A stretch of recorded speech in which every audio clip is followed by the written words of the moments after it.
哇！蛋撻咧就準備出爐啦，咁我而家俾大家睇睇啦。因為咧頭先咧我已經焗起咗啲蛋撻啦，得咧開俾大家睇睇啦。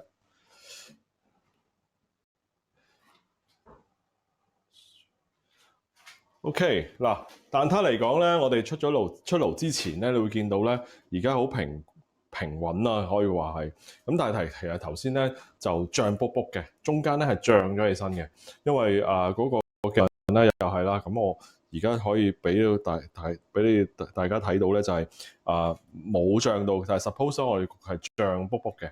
OK，咁啊中間脹嘅時候咧，代表係已經ready 㗎啦。咁跟住啦，咁我就攞出嚟。俾大家睇睇點樣去品嚐呢個蛋撻先。食蛋撻同埋甩都有一個少少嘅心得，攞出嚟先啊。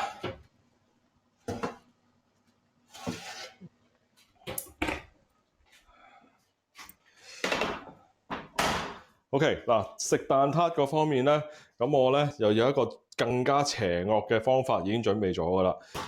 嚟咗呢度啦。OK，睇到嗱，咁首先咧定壺茶啦，有一個咁靚嘅茶杯啦，咁準備咗。咁呢個梗係唔少得啦。好，其次啦，亦都準備咗咧一啲砂糖。更邪惡嘅方法，首要甩蛋撻。OK，甩蛋撻嚟講咧，我哋咧嗱一拉手就甩㗎啦。咁你會見到咧，完全係唔會黐手嘅。咁加埋咧就要快，因為咧係趁好熱嘅，又係家係好熱㗎。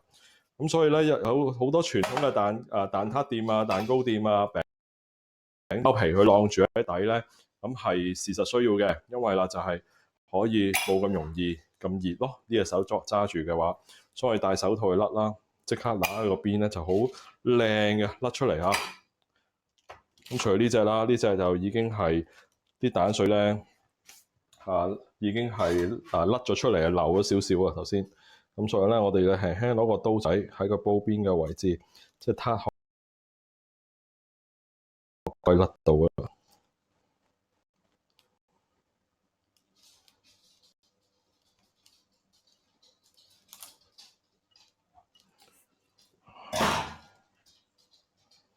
OK， 甩晒，搞掂係嘛？企理更邪惡嘅方法點樣去？就係 Queen Brulee 蛋撻啦！哇，呢件事咧不得了啊，簡直係隱藏嘅彩蛋咁滯啊！因為咧我冇乜點試過去做俾大家睇過。咁啊，首要咧將啲砂糖滲些少。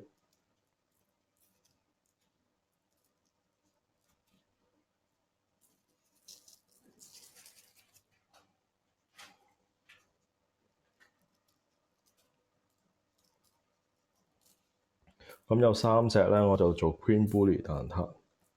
咁咧就有3隻咧就唔做。OK，咁啊大家咧就可以知道啦。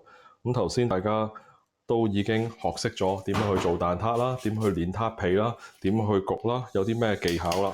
咁爭在而家可以睇到咧，點去燒埋做 Queen Brulee 蛋撻。燒嘅時候咧，慢慢燒，燒到咁上下溶咗少糖啦，再加多些少糖落去。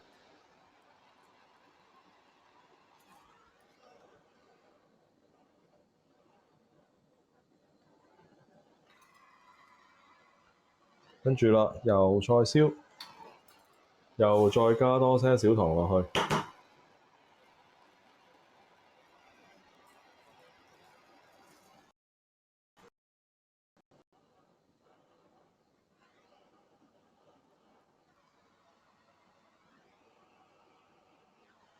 搞掂，幾靚。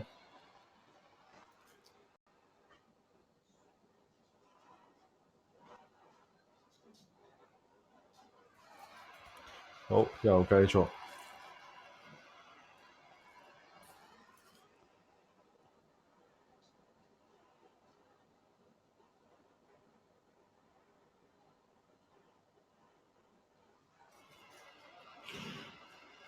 好，到呢隻。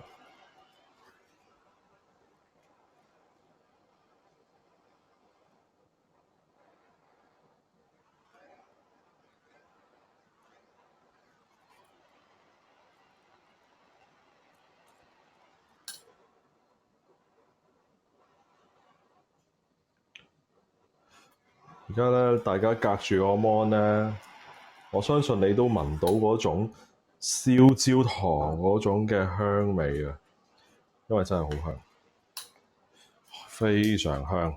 OK，咁我哋今日嘅蛋撻咧就大功告成啦。好，咁我咧就擺落去啦。咁我有2碟，一碟咧係 cream brulee 蛋撻，一碟咧係普通蛋撻。咁就大家可以睇到啦。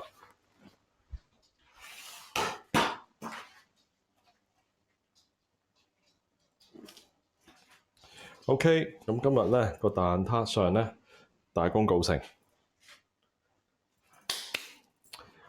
當然啦，試食係好緊要嘅。咁因為咧呢個就嗱，我覺得咁熱嘅 cream brulee 蛋撻，我梗係唔會食啦，係咪先？我切出嚟俾大家睇一睇個質地算啦。食咧真係食唔到住。咁咧就哇呢下咧睇一睇啲糖喺個面頭黐住咗，不單止幾靚，係嘛？啲蛋水滿滿啊，撻皮好薄，靚到一流。同埋啦，最緊要係個撻底啦，金黃色，呢度都係㗎，金黃色。OK，咁我哋咧就呢一個咧就係最好嘅品嚐嘅方法啦。而品嚐蛋撻，我又再切細粒多啲啊！因為如果唔係嘅話咧，太熱啦。品嚐蛋撻最好咧就係飲杯茶先。